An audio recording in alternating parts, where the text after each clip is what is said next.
appeler ou être appelé. Et chaque appel procure les mêmes sensations. L'adrénaline silencieuse, la curiosité de savoir qui nous appelle et pourquoi. Le premier appel que nous avons reçu est celui de nos parents. Un appel à vivre, à grandir, incarné dans un nom, notre nom. Il nous caractérise, nous rend uniques pour notre famille, nos amis, et ceci pour toujours.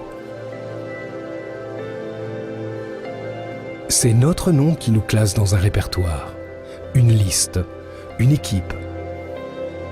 Être appelé, voir son nom apparaître, se sentir devenir quelqu'un. La parole donne sens à la création, la nomme.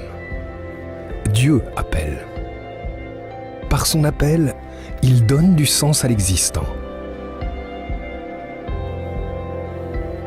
Et lorsque Dieu nous appelle, il nous donne un sens au cœur de sa création. Seul son appel peut nous transformer, au point de nous faire parfois changer de nom, comme Abraham qui devient Abraham, ou Simon qui devient Pierre, Martin qui devient frère Jean, Céline qui devient sœur Isabelle, Jorge Mario qui devient pape François.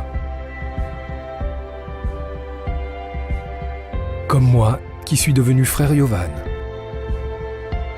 Seul Dieu peut nous appeler de nouveau, marquant alors une différence entre « je m'appelle » et « je suis appelé ».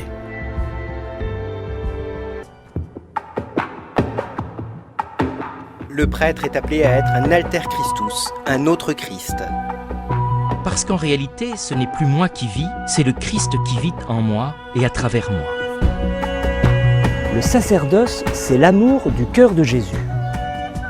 Fidélité du Christ, fidélité du prêtre.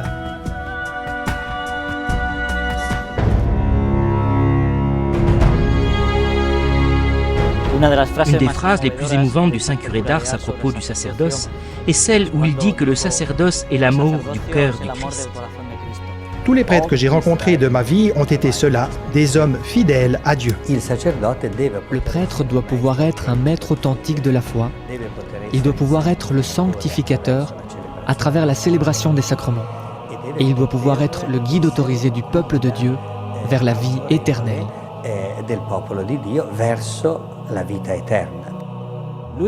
Il a été transformé, choisi par Jésus, appelé par Jésus, afin d'être vraiment un pasteur, un prêtre aujourd'hui.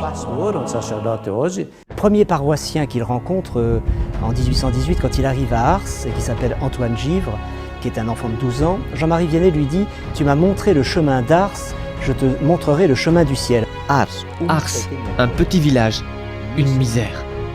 Si matériellement Ars est petit, plus petit encore, il l'est spirituellement. Le curé d'Ars était littéralement hanté par le salut de ses paroissiens, de tous ses paroissiens, et je dirais même en particulier et d'abord les plus éloignés, les plus hostiles, les grands pécheurs. C'est le Christ qui, par les prêtres, déverse sur l'humanité tout le trésor du bien qu'il est venu apporter sur la terre. Nous sommes les prêtres comme un pinceau dans les mains de l'artiste, et l'artiste, c'est Dieu. Nous savons que le sacerdoce est un humble service, mais pas seulement un humble service, c'est un grand honneur. Un humble service qui te fait sentir petit, parce que nous savons que ce n'est plus moi qui vis, mais c'est le Christ qui vit en moi, qui prend ma chair et la transforme en sa chair, afin que je puisse devenir par sa grâce un autre Christ. Au moment de l'ordination, lorsqu'il reçoit le sacrement, par l'action de l'Esprit Saint, il est transformé et configuré au Christ, chef et pasteur. Il est certain que le sacerdoce est un laisser-faire, un abandon. Je le crois et j'en suis convaincu. C'est Dieu qui m'a appelé pour une mission particulière.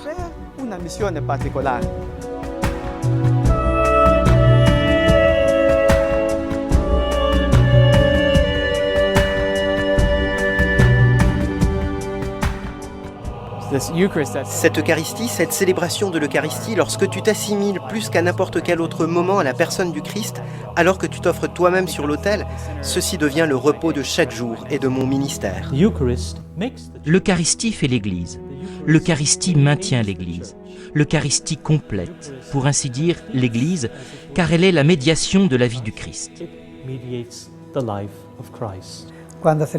Lorsque nous célébrons l'Eucharistie, nous disons « Prenez et mangez, ceci est mon corps ». Nous ne répétons pas les paroles comme un simple souvenir. En fait, nous agissons en la personne du Christ.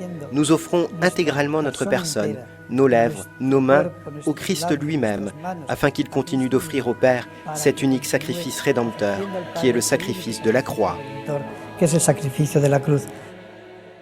Une église sans prêtre est un non-sens. C'est comme si on renonçait à la présence du Christ, époux de l'église, mort et ressuscité pour notre salut.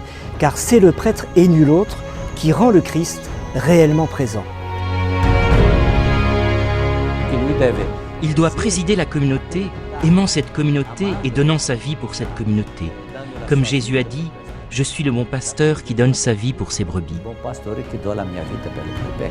Alors le Saint Curé d'Ars nous communique sans doute la plus belle définition de la paroisse. La paroisse est une communauté eucharistique, d'où la nécessité de la messe dominicale, l'adoration du Saint-Sacrement, et puis aussi la beauté de la liturgie.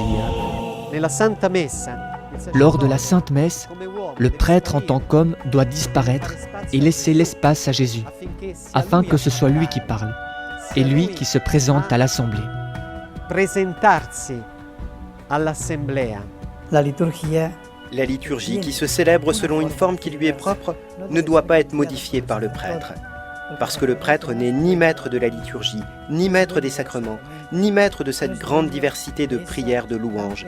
Il n'est pas plus maître non plus de cette offrande et de l'adoration qui de l'Église entière s'élève vers le Père, par le Christ, dans l'Esprit.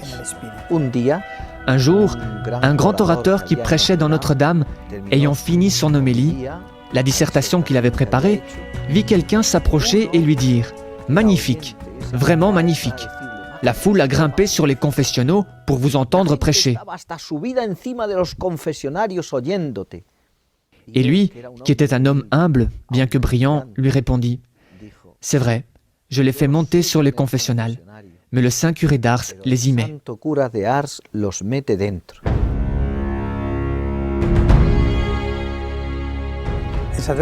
Il y a deux moments dans lesquels le prêtre est irremplaçable. Nous pouvons être substitués pour de nombreuses tâches, mais il y en a deux où cela est impossible, la célébration de l'Eucharistie et le pardon des péchés. Un des aspects les plus importants de ma vie en tant que prêtre est la confession, dans laquelle je peux palper l'action de l'Esprit Saint, qui console, qui purifie et qui lave. Chacun d'entre nous est appelé à retrouver à tout instant l'essentiel de sa vie et de son ministère.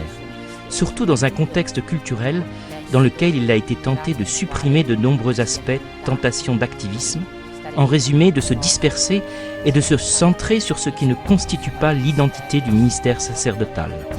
Dell'identità del ministero del sacerdote. Il curato d'Ars con il suo esempio ci riporta all'essenziale. Sa journée commençait toujours par 2 heures de prière. Il s'agenouillait devant le tabernacle et passait 2, 3 ou 4 heures de prière en demandant à Dieu « Seigneur, convertis la paroisse ». Jésus était un homme de constante prière, et le prêtre aussi doit être un homme de prière. L'amour divin grandit comme l'amour humain. Les personnes se cherchent, se fréquentent, se connaissent et s'aiment. De même, nous cherchons le Seigneur dans son évangile, dans la présence eucharistique, et nous nous tenons près du tabernacle comme l'on reste à côté de la personne aimée. Il est là, présent, avec son corps, son sang, son âme et sa divinité. C'est le lieu où le curé d'Ars trouvait la solution à tous ses problèmes, dans le dialogue avec l'amour, avec le Christ. C'était un énamouré du Christ, comme nous devons l'être. Tous les prêtres. L'amour divin grandit ainsi, en le fréquentant, en le connaissant plus et en l'aimant. Je voudrais rappeler 2 expressions du Saint Curé, qui sont très connues. D'une part, là où les saints passent, Dieu passe avec eux. Et puis aussi, le sacerdoce, c'est l'amour du cœur de Jésus.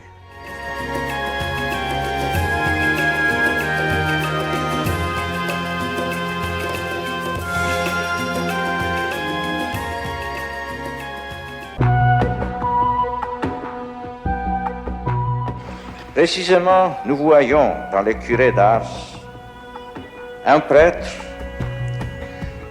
qui ne s'est pas contenté d'accomplir extérieurement le geste de la rédemption. Il y a participé dans son être même, dans son amour du Christ, dans sa prière constante, dans l'offrande de ses épreuves ou ses mortifications. Voilà votre modèle, le saint curé d'Ars, amant de la parole de Dieu, amant de la Sainte Vierge, amant de sa vocation personnelle, amant de la croix, amant de la prière, amant de l'Eucharistie, amant du salut de ceux que le Seigneur lui avait confiés. Nous sommes tous appelés à nous mettre en marche, comme Abraham, comme Pierre. Entendre cet appel, être capable de le distinguer dans le brouhaha environnant. Prêter l'oreille. Se retirer. L'entendre enfin.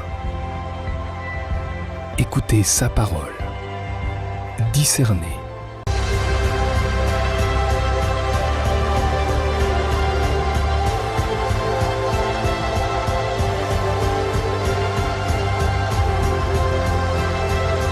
Aimer, être aimé.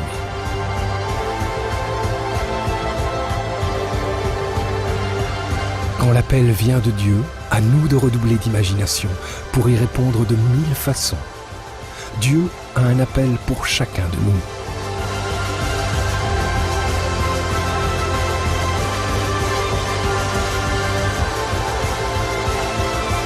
Et notre réponse se résume dans un nom, celui du Christ, Jésus.